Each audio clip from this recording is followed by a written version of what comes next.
Okay, so here comes 4.2. It's talking about the errors. So when we are doing measurements,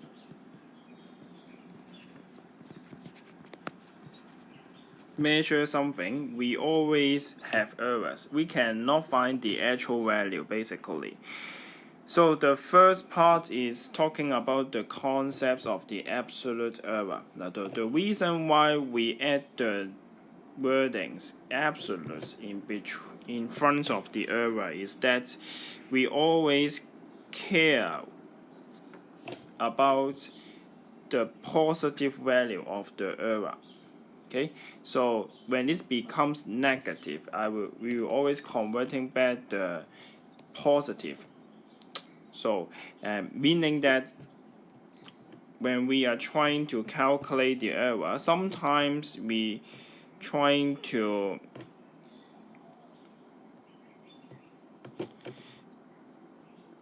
put the measure value in the front and then minus the actual value. Okay, I always ask you to separate the two tables. Let's say this is two tables by at least 10 cm. Now let's say you really separate them in 10 cm, but the thing that you are using the ruler, because it is the scale is actually 0.1 cm.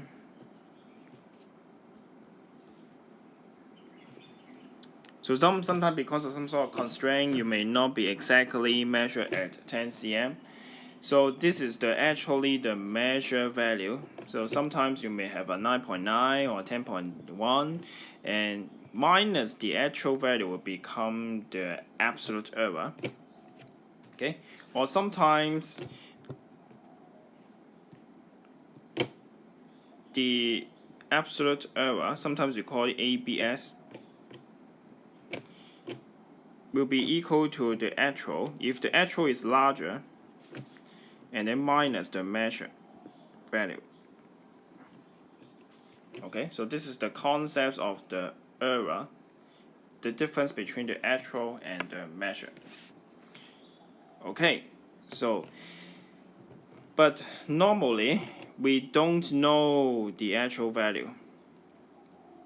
Okay, for example, when you're doing a lab in the IS lesson, trying to measure the volume or some sort of things, or measure the length or some sort of things, you don't know the exact length. So here comes another concept for the error. So that's why it boils down to another concept for part B is the maximum absolute error.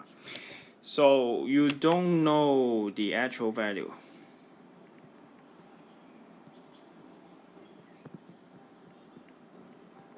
Then you're utilizing some sort of measurement tools to measure the value. Let's say it become equal to 6 cm. So this figure can be seen in the page 18.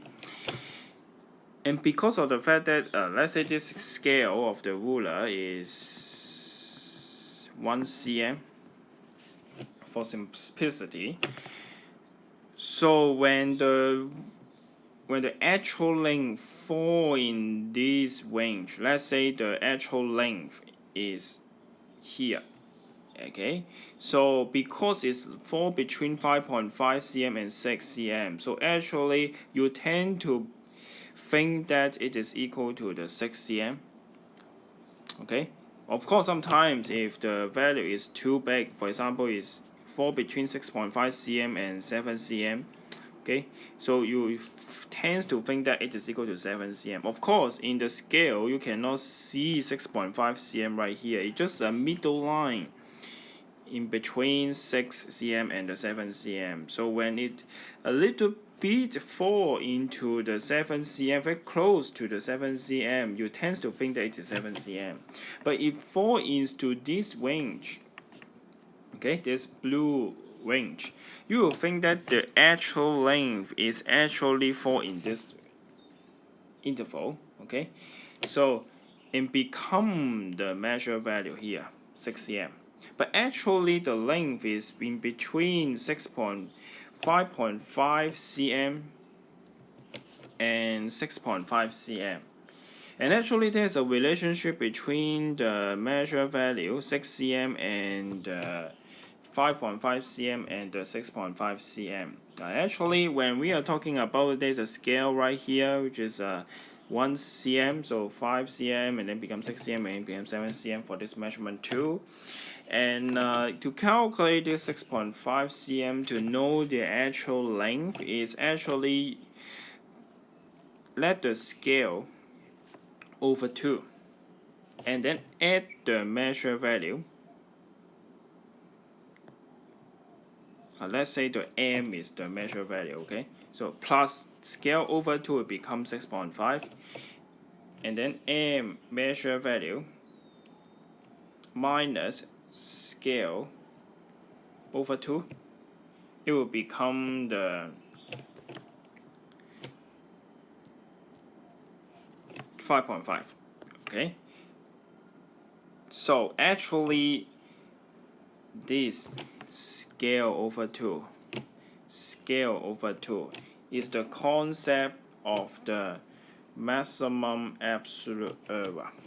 Okay, maximum absolute error, normally we abbreviate MAE, is equal to the scale, depending on the how accurate of the measurement too, and then over 2 it become this scale over 2. Okay,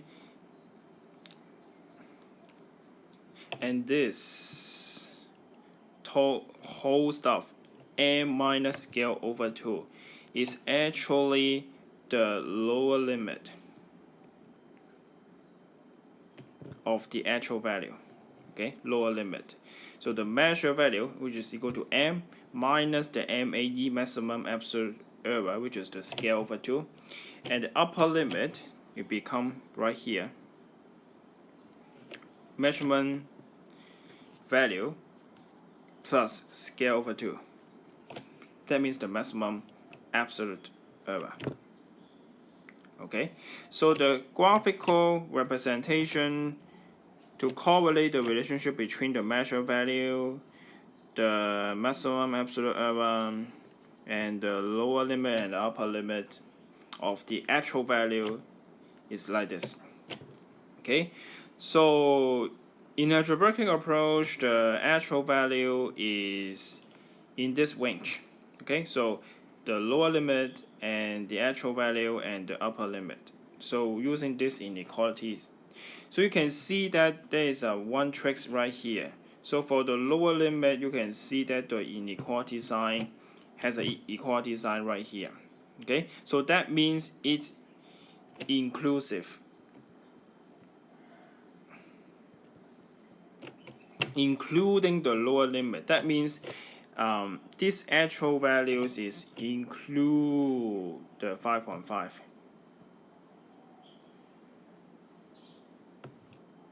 Okay, but for the upper limit, you can see that it is exclusive.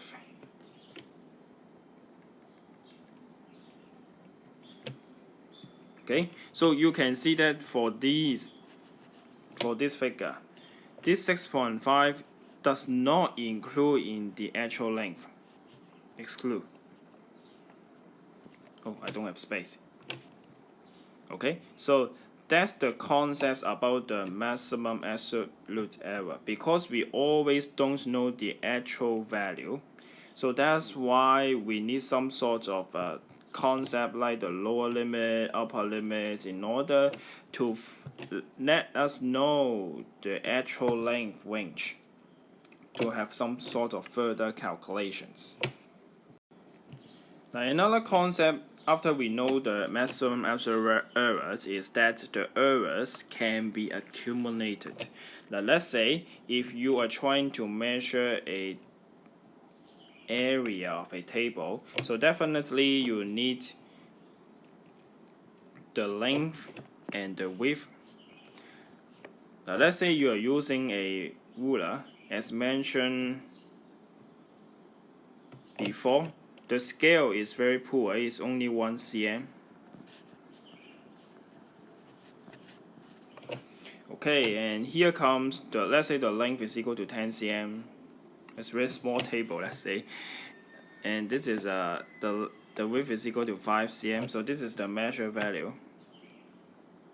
This is the measure value. So because of the fact that it is a measure value, there is an error right here. So you can see that actually the length fall between 9.5 and 10.5. Okay. Similarly, for the width, it's actually fall between 4.5 and 5.5. Okay, so this 4.5 and 5.5 is very similar to the maximum absolute error we discussed before. And in order to calculate the area, okay, let's say A is the area, and if we want to know the range of the area, so because it's depending on the length and the width, and the length have the width because it's measured, they also have some sort of error, and the error is accumulating to the area. Now obviously you can see that if we multiplying the two lower limit right here, it will be the lower limit of the area.